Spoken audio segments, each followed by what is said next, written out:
ನೆಲಮಂಗಲದಲ್ಲಿ ಬೆಚ್ಚಿ ಬೀಳಿಸುವ ಘಟನೆ ಒಂದು ಬೆಳಕಿಗೆ ಬಂದಿದೆ.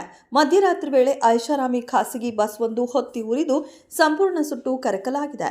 ತುಮಕೂರು ಬೆಂಗಳೂರು ರಾಷ್ಟ್ರೀಯ ಹೆದ್ದಾರಿ 48ರಲ್ಲಿ ನೆಲಮಂಗಲ ತಾಲೂಕಿನ ಹನುಮಂತಪುರ ಕೆರೆಕತ್ತಿಗನೂರು ಗೇಟ್ ಬಳಿ ಈ ಭಾರೀ ಅಗ್ನಿ ಅನಾಹುತ ಸಂಭವಿಸಿದೆ. ಶುಕ್ರವಾರ ಬೆಳಗಿನ ಜಾವ ಸುಮಾರು 2:40 ಘಟನೆ ನಡೆದಿದೆ. ಬೆಂಗಳೂರಿನಿಂದ ಕಲಬುರಗಿಗೆ ತೆರಳುತ್ತಿದ್ದ ಸಂಜನಾ ಟ್ರಾವೆಲ್ಸ್ಗೆ ಸೇರಿದ ಐಷಾರಾಮಿ ಬಸ್ ರಸ್ತೆ ಪಕ್ಕದ ಡಿವೈಡರ್ಗೆ ಡಿಕ್ಕಿ ಹೊಡೆದು ನಂತರ ವಿದ್ಯುತ್ ಕಂಬಕ್ಕೆ ಡಿಕ್ಕಿಯಾದ ಪರಿಣಾಮ ಕ್ಷಣಾರ್ಧದಲ್ಲೇ ಬೆಂಕಿ ಹೊತ್ತಿಕೊಂಡಿದೆ ಎಂದು ತಿಳಿದು ಬಂದಿದೆ.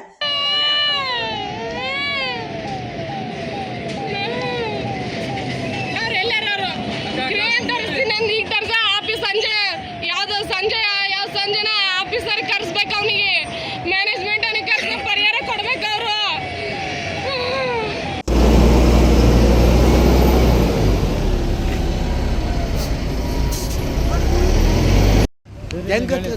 ಕರೆಂಟ್ ಬಂದ್ಮೇಲೆ ಇಲ್ಲ ಅದು ನಮ್ಮವ್ರದೇ.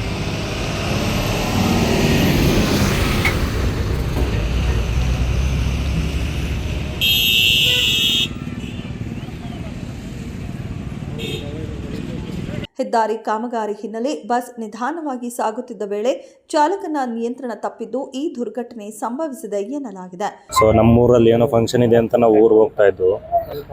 ರಾತ್ರಿ 10 ಗಂಟೆಗೆ ಆನಂದರಾವ್ ಸರ್ಕಲಿಂದ ಬುಕ್ ಮಾಡಿದ್ದು. ಅಲ್ಲೇ ಲೇಟಾಗಿ ಬಂತು ಬಸ್. ಆಲ್ಮೋಸ್ಟ್ ಬಸ್ಸು ರಾತ್ರಿ 10 ಗಂಟೆಗೆ ಬರಬೇಕಾದ ಬಸ್ಸು 10:40ಕ್ಕೆ ಅಲ್ಲಿ ಬಂತು. ಅಲ್ಲಿಂದ ನೆಲಮಂಗಲ ಬರೋ ಅಷ್ಟರಲ್ಲಿ ಎಲ್ಲ ಫುಲ್ ಆಗಿಬಿಟ್ಟಿತ್ತು ಸೀಟು. ನಾವು ಎಲ್ಲರೂ ಮಲ್ಕೊಂಡು ಊಟಕ್ಕೆ ಎಲ್ಲಿ ನಿಲ್ಲಿಸ್ತೀರಿ ಅಂತ ಕೇಳಿದ್ರು. ಸೊ ನಾವು ದಾಬಸ್ಪೇಟೆ ದಾಟದ ಮೇಲೆ ಒಂದು ದಾಬಾಗ ನಿಲ್ಲಿಸ್ತೀವಿ ಅಂದ್ರೆ ಸರಿ ಅಂತ ಎಲ್ಲರೂ ಮಲ್ಕೊಂಡು ಮಕ್ಕಳು ಎಲ್ಲ ಇದ್ವು ನಮ್ಮ ಜೊತೆ.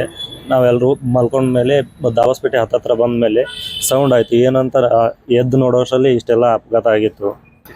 ತುಂಬ ಸೌಂಡ್ ಆಯಿತು ಸರ್, ತುಂಬ ಸೌಂಡ್ ಆಯಿತು. ಏನು ಅಂತ ಎದ್ದು ನೋಡೋಷ್ಟರಲ್ಲಿ ಬಸ್ ವಾಲ್ಕೊಂಡು ವಿದ್ಯುತ್ ಕಂಬಕ್ಕೆ ತಗಲ್ಕೊಂಡು ನಿಂತಿತ್ತು. ಮುಳ್ಳು ಒಳಗಡೆ ಎಲ್ಲ ಹಿಡ್ಕೊಂಡ್ಬಿಟ್ಟಿತ್ತು. ಚರಂಡಿ ಹತ್ಬಿಟ್ಟು ಅತಿವೇಗನೇ ಅದು ಕಾರಣ ಅಂತ ಅನ್ಸುತ್ತೆ ನಮಗೆ ನೋಡಿದ್ರೆ. ಸಿಚುವೇಶನ್ ಎಮರ್ಜೆನ್ಸಿ ಡೋರಿಂದ ಇಳ್ಕೊಂಡು ಸರ್ ಎಲ್ಲರೂ.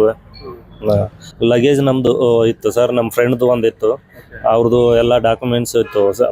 ಅಂದರೆ ಕಾಲೇಜ್ ಸರ್ಟಿಫಿಕೇಟ್ಸ್ ಎಲ್ಲ ಇತ್ತು, ಅವ್ರದ್ದು ಮಾರ್ಕ್ಸ್ ಕಾರ್ಡ್ಸು. ನಮ್ಮದು ಬ್ಯಾಗಲ್ಲಿ 5 ಲಕ್ಷ ರೂಪಾಯಿ ಇತ್ತು, ಮತ್ತು ಒಂದು 3 ಗ್ರಾಮ್ ಚಿನ್ನ ಇತ್ತು. ನಾವು ಊರಲ್ಲಿ ಚಿನ್ನ ಅಡಾಟಿದ್ದೀವಿ, ಸೊ ಅದಕ್ಕೆ ಬಿಡಿಸ್ಕೊಳ್ಳೋಣ ಅಂತ ದುಡ್ಡು ತೊಗೊಂಡು ಊರಿಗೆ ಹೋಗ್ತಾ ಇದ್ವು. ಬಸ್ನಲ್ಲಿ ಸುಮಾರು 35ರಿಂದ 40 ಪ್ರಯಾಣಿಕರು ಇದ್ದರು. ಬೆಂಕಿ ಕಾಣಿಸುತ್ತಿದ್ದಂತೆಯೇ ಚಾಲಕ ಹಾಗೂ ಪ್ರಯಾಣಿಕರು ತಕ್ಷಣ ಬಸ್ನಿಂದ ಹೊರಬಂದಿದ್ದು ಅದೃಷ್ಟವಶಾತ್ ಎಲ್ಲರೂ ಸುರಕ್ಷಿತವಾಗಿ ಪಾರಾಗಿದ್ದಾರೆ. ಯಾವುದೇ ಪ್ರಾಣಾಪಾಯ ಸಂಭವಿಸಿಲ್ಲ. ಆದರೆ ಬೆಂಕಿಯ ತೀವ್ರತೆ ಹೆಚ್ಚಾಗಿದ್ದರಿಂದ ಬಸ್ ಸಂಪೂರ್ಣವಾಗಿ ಸುಟ್ಟು ನಾಶವಾಗಿದೆ. ಲಗೇಜ್ ಬಾಕ್ಸ್ಗಳಲ್ಲಿ ಇಟ್ಟಿದ್ದ ಪ್ರಯಾಣಿಕರ ಬಟ್ಟೆ, ಬೆಲೆ ಬಾಳುವ ವಸ್ತುಗಳೆಲ್ಲ ಬೆಂಕಿಗೆ ಆಹುತಿಯಾಗಿದೆ. ಘಟನೆ ತಿಳಿದ ತಕ್ಷಣ ನೆಲಮಂಗಲ ಅಗ್ನಿಶಾಮಕ ದಳದ ಸಿಬ್ಬಂದಿ ಸ್ಥಳಕ್ಕೆ ಧಾವಿಸಿ ಬೆಂಕಿ ನಂದಿಸಿ ಹೆಚ್ಚಿನ ಅವಘಡ ತಪ್ಪಿಸಿದ್ದಾರೆ. ಘಟನಾ ಸ್ಥಳಕ್ಕೆ ನೆಲಮಂಗಲ ಸಂಚಾರಿ ಠಾಣೆ ಪೊಲೀಸರು ಭೇಟಿ ನೀಡಿ ಪರಿಶೀಲನೆ ನಡೆಸಿದ್ದು ಪ್ರಕರಣ ದಾಖಲಿಸಿಕೊಂಡು ತನಿಖೆ ಮುಂದುವರೆಸಿದ್ದಾರೆ. ಬೆಲೆ ಬಾಳುವ ವಸ್ತುಗಳನ್ನು ಕಳೆದುಕೊಂಡ ಪ್ರಯಾಣಿಕರು ಕಣ್ಣೀಡುತ್ತಿರುವ ದೃಶ್ಯಗಳು ಸ್ಥಳದಲ್ಲಿ ಕಂಡುಬಂದಿದೆ. ನಾವು ಬೆಂಗಳೂರಿಂದ ಜೇವರ್ಗಿಗೆ ಬುಕ್ ಮಾಡಿದ್ವಿ. ಚಿಕ್ಕ ಬ್ಯಾಗು ನಮ್ಮ ಹತ್ರ ಇದೆ, ಅಂದ್ರೆ ಮಕ್ಳಿಗೆ ಏನು ತಿಂಡಿ ನೀರು ಬೇಕಾಗಿರೋ ಬ್ಯಾಗ್ನ ನಮ್ಮ ಹತ್ರ ಇಟ್ಕೊಂಡಿದ್ವಿ. 3 ಗ್ರಾಮ್ ಚಿನ್ನ, ದುಡ್ಡು ಎಲ್ಲ ಕೆಳಗಡೆ ಇಟ್ಟಿದ್ವಿ. ಆಮೇಲೆ ಅಲ್ಲಿ ಸೇಫ್ ಆಗಿರುತ್ತೆ ಅಂತ ಒಂದು ನಮ್ಮ ಬಟ್ಟೆ ಸೀರೆಗಳು ಇರುತ್ತಲ್ಲ ಟವಲಲ್ಲಿ ಕವರ್ ಮಾಡಿಬಿಟ್ಟು ಅಲ್ಲಿ ಸೇಫ್ ಆಗಿ ಇಟ್ಟಿದ್ದೀವಿ. ಇಳಿದ ತಕ್ಷಣ ನಾವೆಲ್ಲ ನಮ್ಮ ಬ್ಯಾಗ್ ತಗೊಳ್ಳೋದು ಅಂತ ಇಟ್ಟಿದ್ದೀವಿ. ನೋಡಿದ್ರೆ ಇಷ್ಟೆಲ್ಲ ಆಗಿದೆ ಸರ್.